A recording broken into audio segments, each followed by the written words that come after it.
मैं अवधेश नारायण नारायण अकेडमी में आपका स्वागत है। आइए हम डिस्कस करते हैं फंडामेंटल राइट्स, मौलिक अधिकार या मूल अधिकारों की।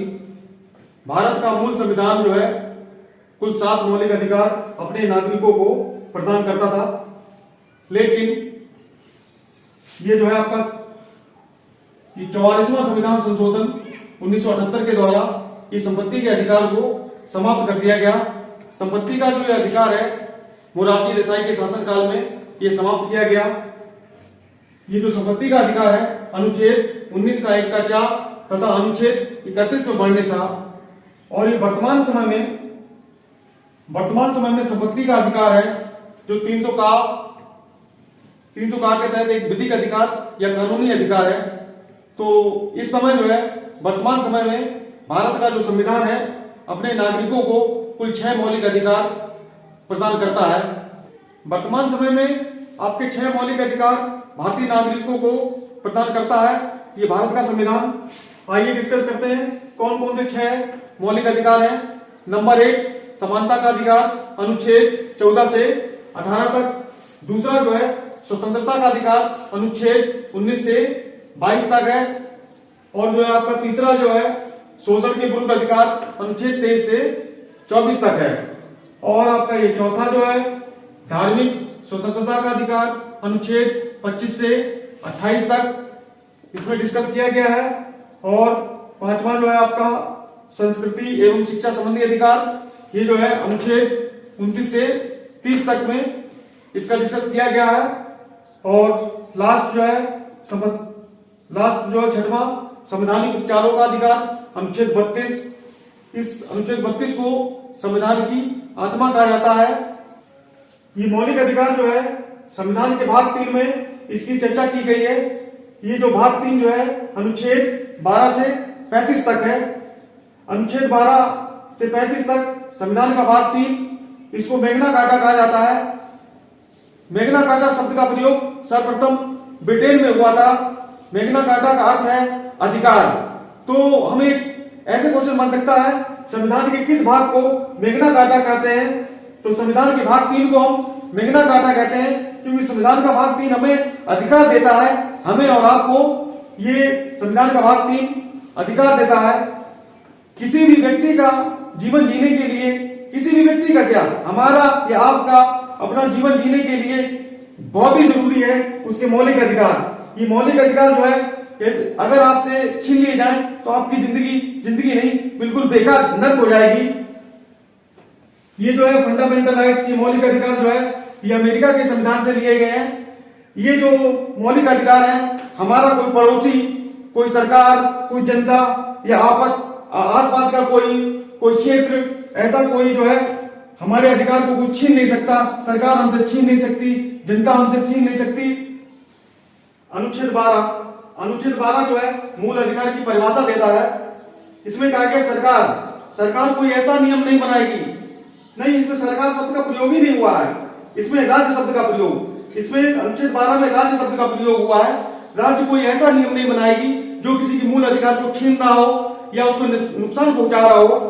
राज्य का मतलब ये थोड़ी नहीं बिहार, महाराष्ट्र, कर्नाटक, जम्मू कश्मीर, आंध्र प्रदेश, तेलंगाना। राज्य का मतलब है जैसे रेलवे बोर्ड है, विद्युत विभाग है, राज्य सरकार है, केंद्र सरकार है, ONGC है, गेल है, पाता प्लांट है। इस टाइप में जो है इन्हें जो है रेलवे बोर्ड, विद्युत विभाग, इन्हें जो है राज्य कहा गया है। राज्य कोई ऐसा नियम नहीं बनाएगी जो किसी के मूल अधिकार को छीन रहा हो। जैसे हमें घूमने फिरने की स्वतंत्रता होती है, ऐसी थोड़ी स्वतंत्रता होगी कि बिना टिकट के घूमने लो। तो रेलवे बोर्ड अपना कोई नियम कानून बनाएगी कि बिना टिकट के कोई घूम नहीं सकता। बिना टिकट के घूमोगे तो आपको जेल हो जाएगी, जेल में आपके अधिकार जो है छीन लिए जाते हैं। इसीलिए जो है रेलवे बोर्ड अपना नियम कानून बनाएगी कि बिना टिकट के कोई ट्रेन चले नहीं। जैसे विद्युत विभाग है, विद्युत विभाग अपना नियम कानून नहीं बनाएगी। तो ऐसे नहीं जैसे कोई टोका कटिया डाल के चोरी कर ली, अरे भाई अपना मीटर लगाओ, उसके बाद जो है लाइट का यूज करो। इसी वजह से विद्युत विभाग जो अपने नियम कानून बनाएगी। लोगों में डर बैठाने के लिए रेलवे बोर्ड, विद्युत विभाग, राज्य सरकार, केंद्र सरकार, पाता प्लांट, ये अपने नियम कानून बनाएगी लोगों में डर बैठाने के लिए। इसी वजह से है अनुच्छेद 12 जो है ये जो है इसमें जो है राज्य की चर्चा की गई है। अनुच्छेद 13 ये कहता है कि आपके मूल अधिकार को घटाया जा सकता है यदि आपका मूल अधिकार असंगत हुआ। जैसे हमें घूमने फिरने की स्वतंत्रता है, तो गली में ऐसे थोड़ा स्वतंत्रता होगी कि बार बार हम घूमते रहे, 6-7 घंटे घूमेंगे तो इसका मतलब ये तो दूसरे को तकलीफ होगी, वो तो शिकायत कर देगा थाने में, तो आपको जेल में बंद कर दिया जाएगा। तो आपके मूल अधिकार को घटाया जा सकता है। जैसे कि हमें बोलने की स्वतंत्रता है, अभिव्यक्ति की स्वतंत्रता है, ऐसे थोड़ी नहीं कि आपको गरिया दोगे किसी को दूसरे को, तो दूसरा भी तो आपको गरिया देगा। तो आप एक दूसरे को गरिया दोगे, लड़ाई होगी, झगड़ा होगा तो आपको जेल में बंद कर दिया जाएगा। तो आपके मूल अधिकारों को कम कर दिया जा सकता है, तो जेल में आपके अधिकार छीन लिए जाते हैं। अब देखो, 26 जनवरी 1950 को हमारा संविधान लागू हुआ था। 26 जनवरी 1950 को हमारा संविधान लागू हुआ था। अभी जो है संविधान लागू होने के पहले, जैसे भारत शासन अधिनियम 1935 में जो नियम कानून लागू हुए थे वो अभी भी लागू रहेंगे, लेकिन वर्तमान समय के मूल अधिकार को कोई छीन नहीं रहा हो या उसको नुकसान नहीं पहुंचा रहा हो। जैसे कि 3 तलाक का अधिकार, 3 तलाक का अधिकार जो है, एक आदमी को 3 तलाक का अधिकार प्राप्त था, तो एक जो औरत थी, जो महिला थी, उसकी जो जिंदगी बर्बाद हो रही थी। इस वजह से 3 तलाक जो है, ये जो है अधिकार को समाप्त कर दिया गया। जैसे तलाक हसन, तलाक आसन, तलाक बिद्दत, ये पूरी तरीके से समाप्त नहीं हुआ है। आने वाले वीडियो में ये 3 तलाक का जो है वीडियो में आगे आपको बताऊंगा। तो तलाक हसन, तलाक आसन और तलाक बिद्दत को ये समाप्त किया गया। ये जो है 3 तलाक का जो अधिकार है, किसी औरत की जो जिंदगी जो है बिल्कुल बेकार कर रहा था, इस वजह से जो है इसको जो है 3 तलाक का अधिकार जो है समाप्त कर दिया गया। 3 तलाक में केवल तलाक बिद्दत को समाप्त किया गया है। तलाक आसन, तलाक बिद्दत, तलाक आसन, तलाक हसन, इनको समाप्त नहीं किया गया, केवल तलाक बिद्दत को समाप्त किया गया है। इसमें जो है किसी औरत की पूरी जिंदगी जो है बर्बाद हो रही थी। अब जो है, जब संविधान लागू होने से पहले वो जो नियम कानून लागू रहेंगे, लेकिन बशर्ते जो है किसी वर्तमान समय के मूल अधिकार को छीन नहीं रहा हो।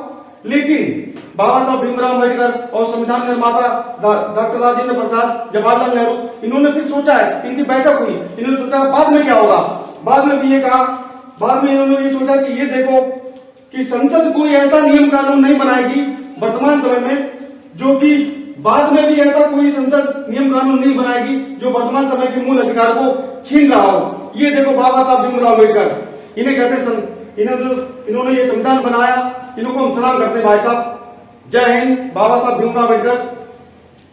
इन्होंने जो है ये कहा कि संसद जो है बाद में भी ऐसा कोई नियम कानून नहीं बनाएगी जो किसी के मूल अधिकार को छीन रहा हो।